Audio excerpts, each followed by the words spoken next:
Eh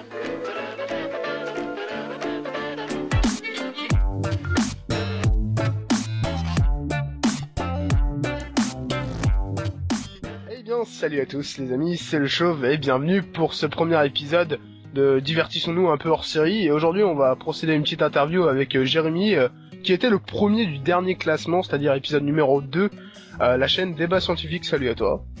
Hey, salutations. Alors, aujourd'hui, on va poser quelques petites questions sur ta chaîne, etc., savoir un peu qui tu es et pour comprendre un peu mieux ta vision sur YouTube. Et ça va être plutôt bon enfant, sans vraiment trop de préparation. Il y a quelques questions à poser que j'ai notées, bien entendu. Je suis un peu en YOLO, mais ça sera plutôt décontracté. Et je pense que c'est mieux pour tout le monde, pour toi et pour moi. Du coup, voilà. C'est parti. Donc je te propose la première question. Alors moi je voulais savoir qu'est-ce qui t'a motivé à commencer sur YouTube, d'où t'es venue l'idée déjà, comment t'es arrivé sur YouTube, qu'est-ce qui t'a dit bon bah vas-y je vais faire une chaîne qui va s'appeler comme ça et qu'est-ce qui t'a poussé en fait à passer à l'acte sur YouTube? Eh bien en fait c'était la curiosité en fait, c'était en voyant les grands YouTubeurs qui arrivaient à capter l'attention de milliers de personnes. Je me suis dit pourquoi pas moi, hein. D'accord. On sait jamais. Et est-ce que pour toi c'est la même curiosité que tu retrouves dans les sciences, c'est-à-dire le même intérêt, le même intérêt à chercher quelque chose? Est-ce que c'est pour toi c'était un défi ou tout simplement une envie de voir ce que ça faisait, ce que ça pouvait t'apporter ou... Non, c'est plutôt une envie de savoir comment c'était en fait. D'accord. Et t'as eu un YouTuber qui t'a inspiré bien particulier ou c'était juste un ensemble que tu regardais à l'époque et qui t'a dit bah pourquoi pas moi, ça peut être t'as peut-être une référence. Ah non, c'était un ensemble. C'est un ensemble. D'accord. Voilà, j'ai pas de référence en soi, c'était comme ça par pur hasard. D'accord. Et je voulais savoir depuis à peu près combien de temps t'es passionné par les sciences, le monde des sciences. Est-ce que t'as d'autres centres d'intérêt, c'est-à-dire est-ce qu'il y a les sciences, mais est-ce qu'il y a d'autres choses? Je sais pas, ça peut être plein d'autres trucs, ça peut être les lettres, l'art ou etc. Est-ce que t'as d'autres centres d'intérêt et est-ce que depuis quand t'es intéressé par les sciences en fait? Alors j'ai d'autres centres d'intérêt, c'est pour le moment juste l'informatique dans le sens graphique des jeux vidéo. Ça j'adore atteindre le maximum. Enfin, c'est un petit plaisir personnel. Sinon la science en elle-même, ça fait un moment que je suis passionné. C'était je crois que c'était en primaire. Je suis allé au CDI, j'ai découvert un livre de sciences, c'était Science et Vie. Donc je pense que tout le monde connaît cette série. Voilà, une grande référence. Puis ce petit livre m'avait fait comprendre un truc que je cherchais depuis un moment et ça m'a passionné d'un coup. Je me suis dit bon, bah, je vais pouvoir répondre à toutes mes questions. D'accord. Et est-ce que tu fais des études? Est-ce que tu fais des études ou as fait des études en informatique puisque ça a l'air d'être un... C'est un amateur entre guillemets, c'est-à-dire est-ce que c'est un loisir que tu t'accordes seul, autodidacte en fait? Alors en fait, l'informatique c'est plus un loisir alors que la science c'est une passion. C'est plus D'accord. Et sinon au niveau des études, je suis toujours en études et je suis actuellement en BTS scientifique. D'accord. Donc oui, donc plus précisément pour ceux qui connaissent le domaine bioanalyse et contrôle. Voilà. D'accord, donc tu continues dans ce que tu aimes, ce qui est assez cool, t'as la chance de pouvoir faire ça. Bon, je me suis quand même donné du mal pour réussir. Oui, c'est sûr. C'est sûr qu'il y a du travail derrière, je dis pas le contraire, mais je pense que t'as la chance de pouvoir faire quelque chose qui t'intéresse et on a tous besoin de ça, parce que bon, c'est assez dur de faire quelque chose qu'on n'aime pas. Oui, donc voilà, je voulais savoir à peu près un débat scientifique, un épisode, ça te prend à peu près combien de temps à préparer, qu'est-ce qu'il te faut? C'est-à-dire, est-ce que derrière t'as une écriture? Est-ce que tu réfléchis dessus? T'as une écriture? Est-ce que ça vient totalement de toi? Parce que je pense aussi que ça vient totalement de toi. Combien ça prend de temps? Tout réfléchir et à mûrir en fait l'idée pour pouvoir faire ton montage et parler sur l'épisode. Ça dépend de la complexité du sujet que je vais aborder, mais on va dire que c'est un sujet niveau moyen, on va dire, pas non plus extrêmement compliqué, mais qu'il fallait connaître, quoi. En fait, je prends quelques minutes tout seul à y penser, à essayer d'exploiter l'information pour essayer de la retransmettre plus facilement à tous ceux qui vont m'écouter. Sinon, en soi, je ne prépare absolument rien, c'est vraiment de tête. Hein. Ouais. C'est pour ça qu'il y a souvent des erreurs, malheureusement, je peux pas être parfait. Bon alors, Ouais. c'est rare, mais ça arrive, donc voilà. Oui, mais non, mais ça a le mérite au moins d'être véridique et voilà, d'être honnête. Par exemple, pour toi, ça a été lequel des débats scientifiques qui a été le plus dur à préparer, c'est-à-dire à mûrir ton idée et pouvoir vraiment faire quelque chose d'abouti et qui te corresponde complètement. Alors à l'époque c'était, il y a quelques, on va dire plus d'un an, c'était le voyage temporel. Ça c'était quelque chose que j'avais du mal à maîtriser. Bon d'ailleurs je me suis bien planté en faisant la vidéo, mais j'ai pas osé la supprimer en temps parce qu'il y avait quelques informations intéressantes dessus. Mais dans l'ensemble c'est vrai que j'ai fait quelque chose d'assez mauvais. Il faudra peut-être que je le refasse, mais c'était vraiment compliqué. Ouais. D'accord. C'était le fait de il y avait beaucoup de paramètres à prendre en compte et du coup, si t'en oublies un, en fait, ça casse. Ouais, c'est sûr que ça va être assez dur. Mais vraiment, moi personnellement, celui qui m'a le plus plu, bon, je l'ai dit un peu en off juste avant l'enregistrement, le débat scientifique que j'avais adoré, c'était le paranormal, tout simplement parce que t'avais super bien expliqué. Et je trouve que ça a démonté petit à petit les clichés, les vidéos, etc. qu'on pouvait trouver sur le net facilement ou qu'on voyait à la télé dans les soirées. Et c'était assez sympa, j'ai trouvé ça cool. Bon, ça, par contre, c'est paranormal, je maîtrise.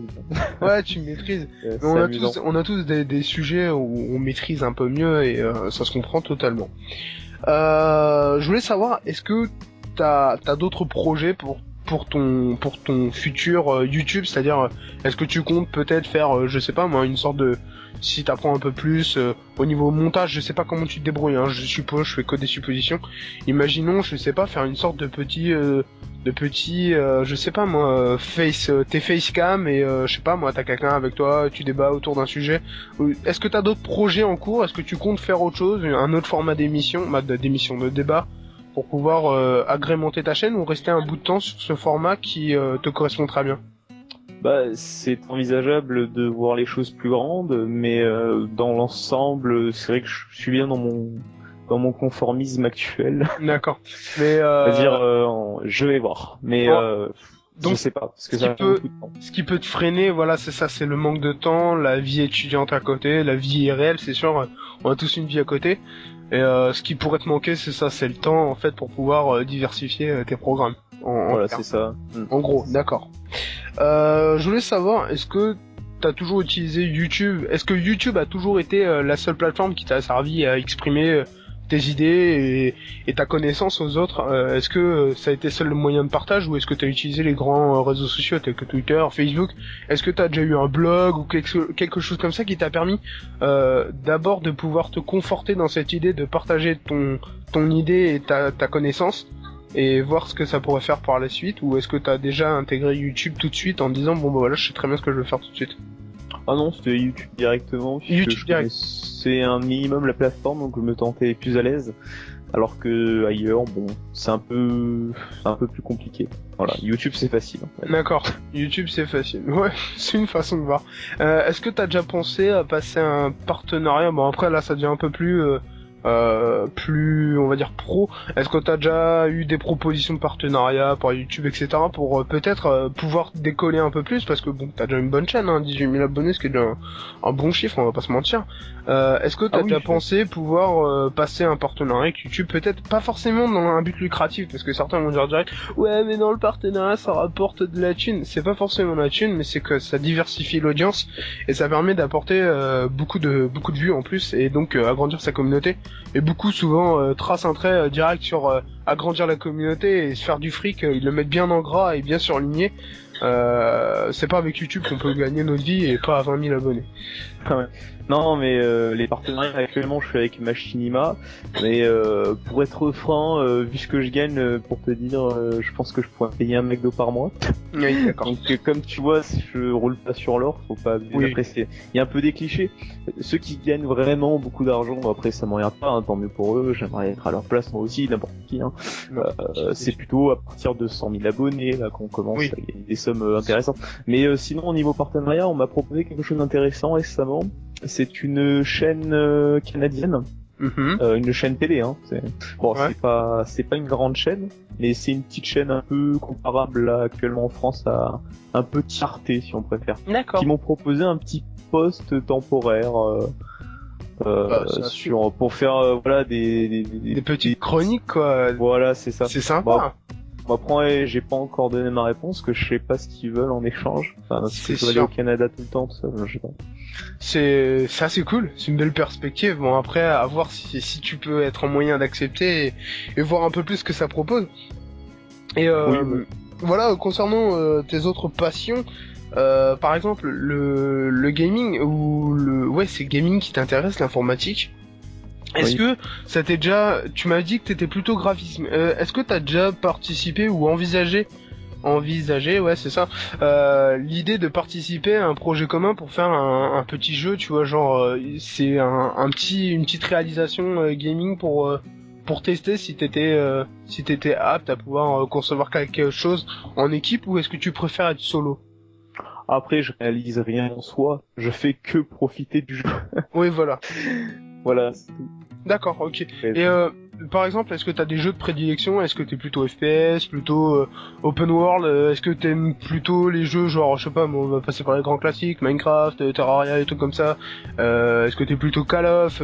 T'as des jeux de prédilection ou pas du tout? Ah, plutôt FPS, ouais, j'aime bien ce qui est énerve. D'accord.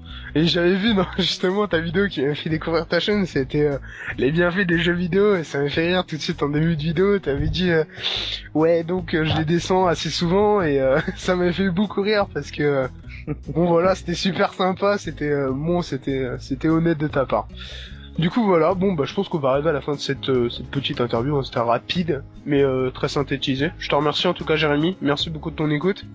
Ah de rien, c'était un plaisir. Merci de participer au développement de mon émission, de mon côté, mon petit programme qui, bon, pour l'instant fait pas beaucoup de vues, mais bon, j'espère qu'il va se développer. Merci en tout cas d'y participer, c'est super gentil de m'accorder du temps.